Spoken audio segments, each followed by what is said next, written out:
Hello, friends and comrades. So this is the tough time when we realize that we are in the closing session of the festival and we are all feeling a little sad. Just a little while ago, our editor backstage was asking, should we do the lineup for tomorrow? That video, should we record? But anyway, there is no lineup for tomorrow. We are all going to sleep and rest. So we spent 4 days together and 44 hours of films we watched. We have already watched 38 films and the final closing film yet to go. At this moment, let us pause and take some stock. This year, as Dwaipayan had mentioned in the welcome address, we had received over 2,000 film submissions, and for months the process went on, and ultimately we made a selection of 38 films and one special screening on Palestine, basically, making it 39 films.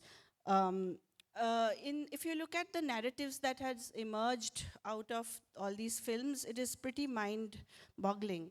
Maybe all of you have not watched all the films because it's pretty impossible to do that. But we have had our films cover themes of labor and migration, which is one of the predominant themes that have come out, and of course of immigrant lives. I'll talk a little more about that in a bit. We have talked about raging movements that are being waged in India, South Asia and beyond, of cultural battles, of caste, gender and ethnic struggles.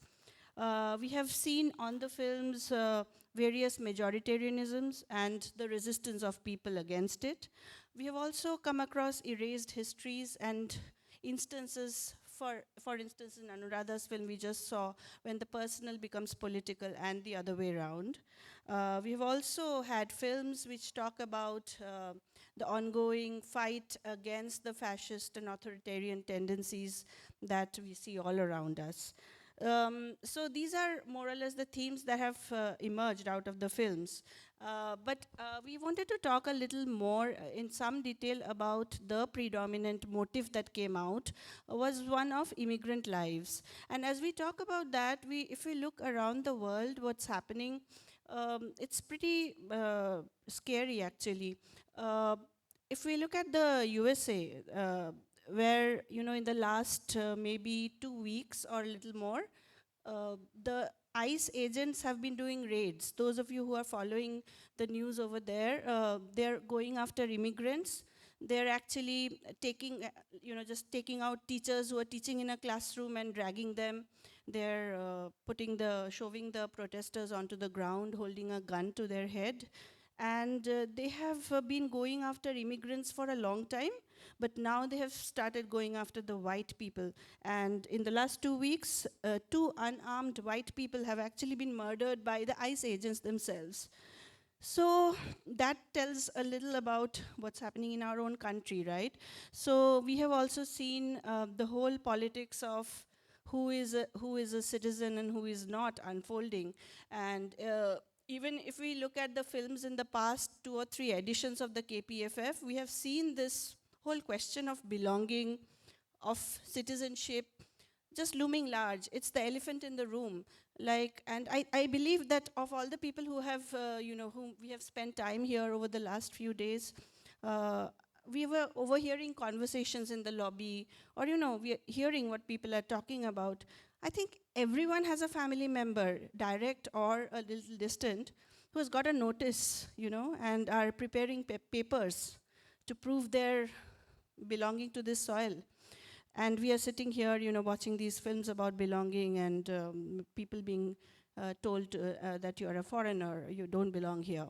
So if we look at what is happening in Bengal, I think more than 20, if I'm not wrong, Bengali migrant workers have been killed in the past few days, past few months actually, inside their own country while doing their own jobs, very precarious jobs, just because they were speaking Bengali.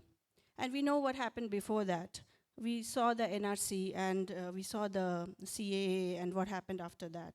So it was not a surprise when in this kind of a climate and filmmakers sensitive enough to respond to what is happening around them, it was not surprising when we saw that more than 25% of the films that we ended up selecting, not by any predetermined design, but just by the quality and the politics and the urgency of the films, they ended up being powerful voices where the immigrants speak, where the migrants speak, and they speak so powerfully. They reclaim their space, they reclaim their belonging and everything, as you have seen over the past few days on the screen unfold.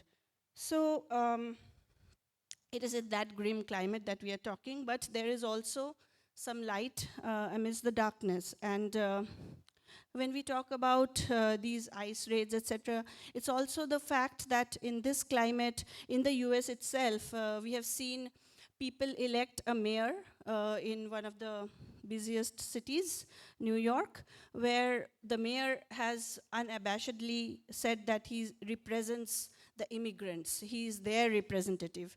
And if you look at the people who actually mobilized communities for electing that mayor, you will find taxi drivers, you will find nannies, you will find janitors, you will find low-paid teachers, low-cost tenants.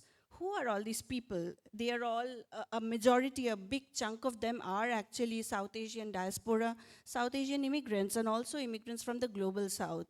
And if we look back at the films we have seen, Ambari and Al-Qadar's The Land of Dreams, which was screened on the first day, or the film by Vivek and Alauddin, which screened today, earlier in the morning, which is In Search of Bengali Harlem, and even Debarun Dotto's Delivery Guy. These are the people that came across on the screens as reclaiming their spaces, their histories, their erasers, and asserting their belonging to wherever they choose to settle and want to belong. So that was something I thought was worth mentioning or worth highlighting in this closing note. And then also another thing about Palestine. Well, we can't not speak about Palestine at this point, because for the last over 2 years, we have seen genocide being broadcasted live to the world. People were broadcasting their own genocide. We have seen schools being razed down. We have seen hospitals being razed down, ethnic cleansing going on. And we have also seen how the world couldn't care less. We have seen the complete breakdown of any kind of facade which was there, where people used to give excuses, like the excuse of weapons of mass destruction. That is also not required anymore. These days, it's just enough to be a bully very openly and just campaign for genocide. So in that climate, we really wanted to show this very angry movie, which you saw today morning, the first movie that you saw today morning, To Kill a War Machine.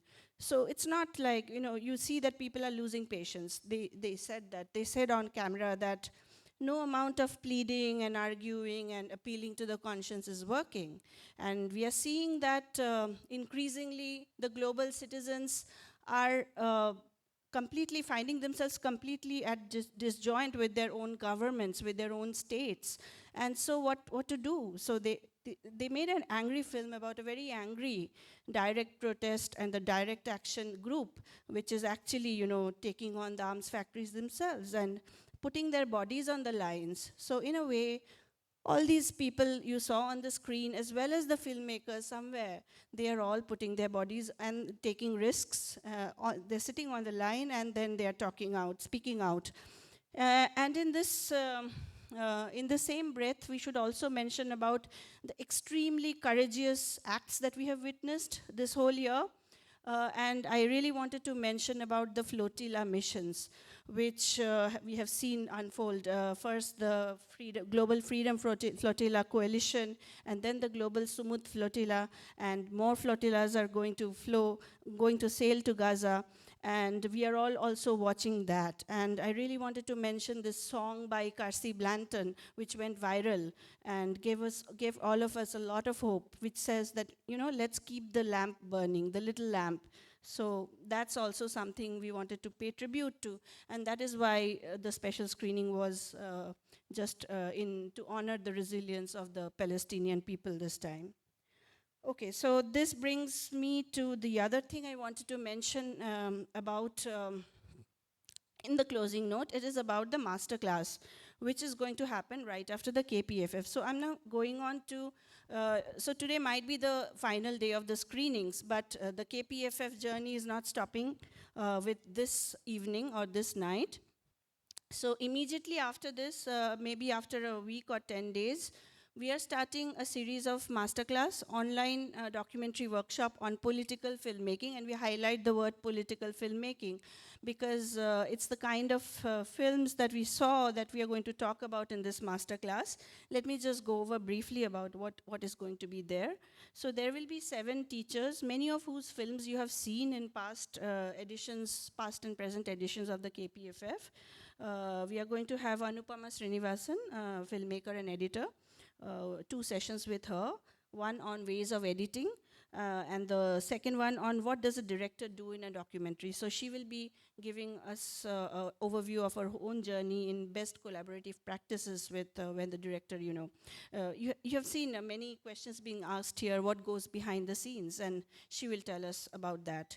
We have a session with Abhijit Mukul Kishore, who's a documentary filmmaker and cinematographer of documentary and fiction genres. He will be talking about cinematography and meaning making in the documentary and walk us through his body of work and his practice. We have a session with veteran documentary filmmaker Deepa Dhanraj on research, ethics, and the archive. And when I say the archive, it is the audiovisual archive that she will be talking about. And she will also talk about a very interesting subject, which is how do you use the enemy archive, the archive of the opponent that you have to bring out a point you want to make. We will have 2 sessions with veteran and ace editor Jabin Merchant, who's worked both in the documentary as well as fiction genre on the language and politics of documentary editing. We will have a session with Pankaj Rishikumar, whose film you saw this edition. He is going to talk about going solo on a doc, which means if you're a one-person crew, more or less, not really one person, but for most of your film, maybe you're just doing it alone. And he is quite a pro at that. I don't know if Pankaj is here now, but he's really managed like for a long time doing that practice himself, and he will take us through that. We have filmmaker Sanjay Kak, who's been a guest at many of our previous editions. He will be talking about writing the documentary and the place of the found footage in it. And then we'll have 2 sessions with Shukanto Mojumdar, who's done the sound of many of the films that you saw this edition and previous editions. He will take us through what is titled The Sounding Board, from record to design. So with that, this is the masterclass, and we are taking in registrations till January 31st. And the whole, why do we do these masterclasses? And this is going to be the 4th masterclass series that we are going to organize, is because in the previous 3 editions, we found that people who've joined in sometimes a little hesitatingly, because they were not very sure that if I have not gone to a film school, should I join? But what came out of it was very encouraging, and that is why we wanted to continue this. Many of them actually have later gone on to make their own first films. So we really want to create a community of politically motivated documentary filmmakers who are bringing their own micro stories, their own personal stories, their own political stories to the audience. The second way that the KPFF doesn't end this night tonight and goes on is something I really wanted to highlight, is the traveling KPFF. And over the past 4 days, we have had many of you ask us about this, that where do I next get to see this film? Can we show this film to many of my students? Can we show this film in my village? There was a young gentleman from Nagrakata, Malbajar, who came yesterday, and he said, can we do this in Malbajar? So we have been talking to you informally, and so let us just say that there is a program called Traveling KPFF, where if anybody or if any of you want to organize a mini film festival in your own town, in your own village, or in your own campus or neighborhood, please feel free to approach us so we can do something together. Of course, we don't have the bandwidth to go and organize something like this everywhere. And I'll come to our bandwidth a little later when I talk about our financial, the crisis that we are in. But at least we can work hand in hand, and we can program films for you. We can help you assemble something in your own space, because each of these films really need to be shown. They just need to be quietly shown and spread many, many times to many, many more people. So, and I'll just give you an idea of what a traveling KPFF can be like, because I have just made a list of what we did last year. After the last edition of the KPFF, and this was done over a period of 10 months only, because as you know, the last edition of the KPFF was in March 2025, and so we didn't get the full 12 months.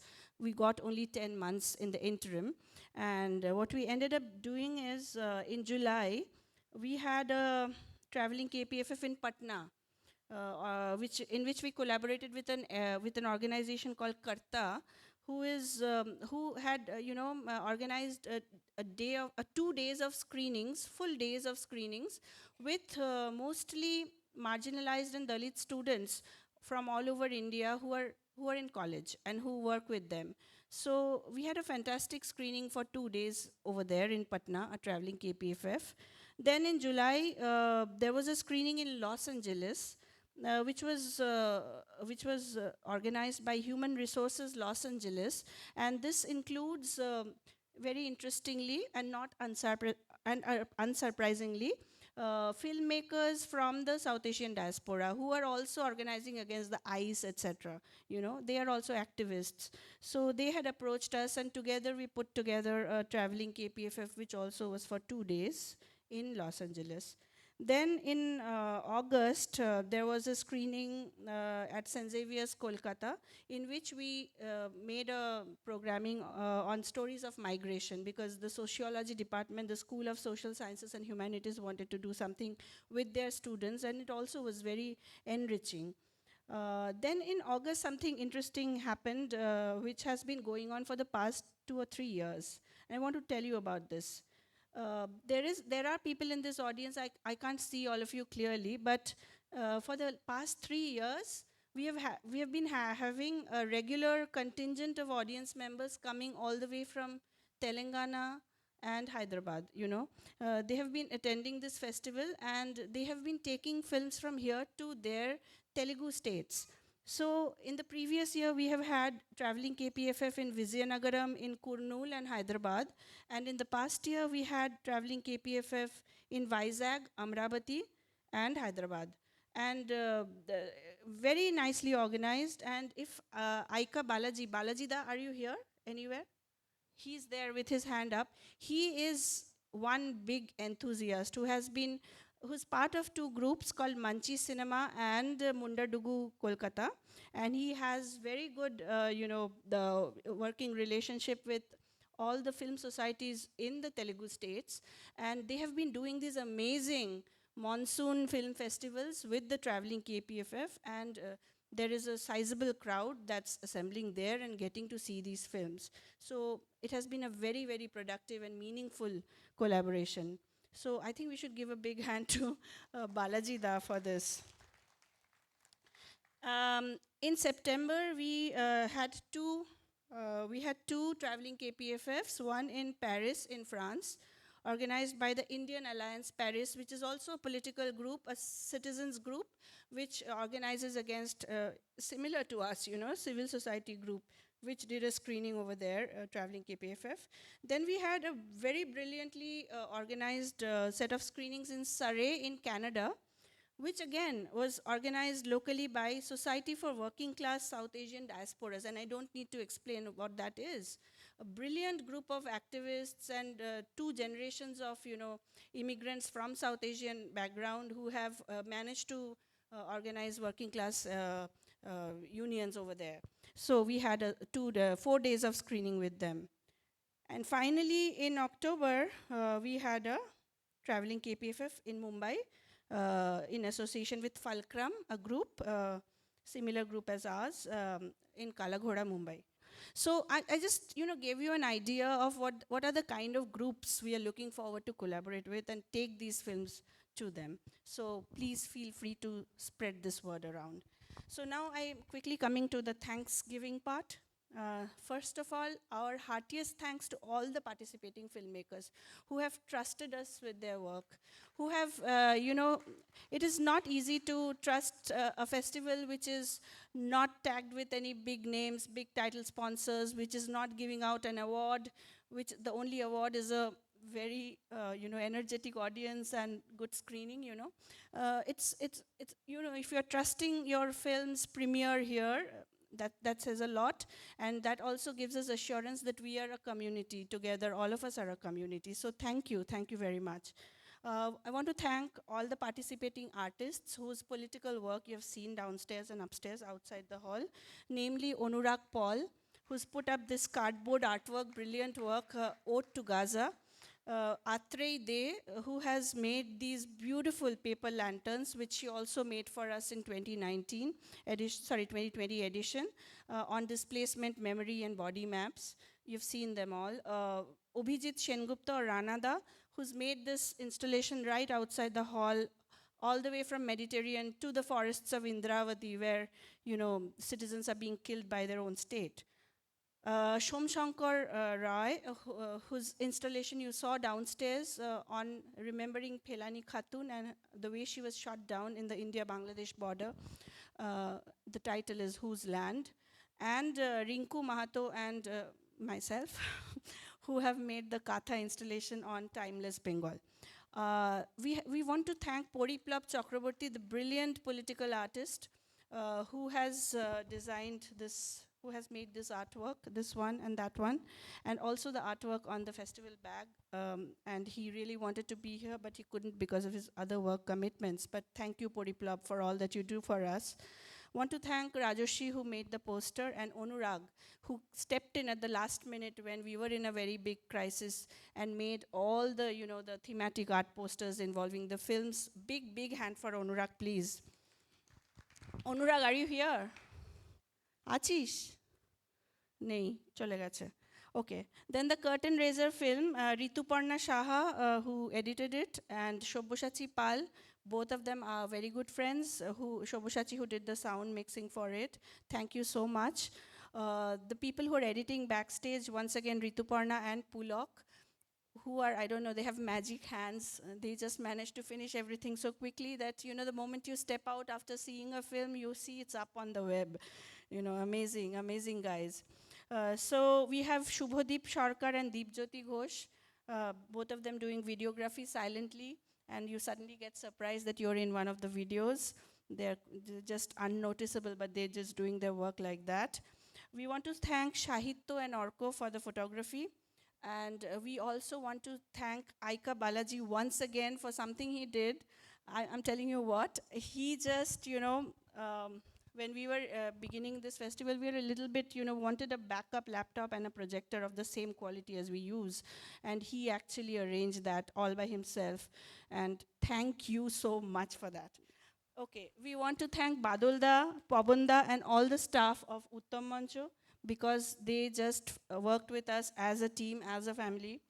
And then I'm going to read out the names of the volunteers, because in this festival, one thing that is really unique is that from everything you see here has been done by volunteers, labor of love. Like, as we say in Bangla, from Juto Shelai to Chondipat, every damn thing.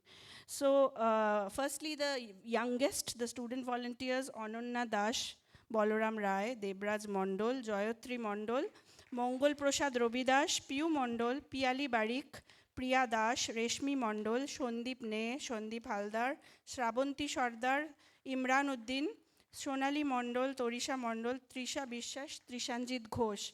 All the way from putting up posters on the city walls, to ushering, to everything. They're all listening their names and they're coming in. Okay. Thank you guys. Very well done. They're all school students, by the way. Then the festival volunteers who are not school students, of course. Ongira Kaur, Arko, Aniket Haldar, Orpita Ghosh, Bhaskar Mojumdar, Debojyoti Bhattacharya, Debjani Goswami, Farukul Islam, Jahangir Hussain, Kakoli Bosh, Manos Bosh, Mritika Guho, Pulak Das, Rituparna Saha, Shoikot Bhadro, Sahitya, Shubhadeep Sarkar, Deepjyoti Ghosh, and Torun Kumar. And finally, the festival organizing team, which includes Anindo Dotto, Bhabatosh Mondol, Devi Vijay, Doipayan Banerjee, Kasturi Basu, Kunal Chakraborty, Narayan Mondol, Nirmallo Chando, Paroma Sengupta, Rudrodeep Sarkar, and Shreyotama Dotto. And we do not have, we do not have any festival directors, etc., much to the dismay of many people who want to have one single name, but no, it's not happening here. We are all as a team, and we function as a team. And then finally, the biggest thanks are due to you, who are not just the audience, but you are also our funders and sponsors. So you are the funders of the festival, and you are the ones who are running it. So I don't know how to thank you on behalf of the whole team here. And I also want to, since they have said that I'm out of time, I also want to end this with a very, very fervent and urgent appeal for, sort of coming up with ways of fundraising for this festival, because no matter how effortless it seems from the outside, from the inside it's a very, very tentative and precarious story as far as funds go. Sometimes the bank balance that we have in the PFC account just goes like that, and then whether it will go like this or go like that or do like this, it's all up in the air. And I'm not exaggerating on this. So we are actually looking forward to building a corpus fund which will give us some stability and some assurance that we don't have to start from scratch every time we have a festival. And as you know that throughout the year, we also run monthly screenings. We have also run a festival called Frames of Freedom. And I wanted to list all of the screenings we have done this year, but I'm completely out of time and they are staring at me. So I have to just end the closing note saying that we trust you to think about it yourself, that whether we want to have this culture of, together coming up with solutions to every problem that we face, because I believe we, like I and you and all of us here, are a community who want to keep this space alive. So we would really want to hear from you how you're able to help with the fundraising. We want to buy new screening equipment. We want to have a new website. And we are looking for building a corpus fund. With this kind of appeal, I just want to thank all of you once again and end the closing note.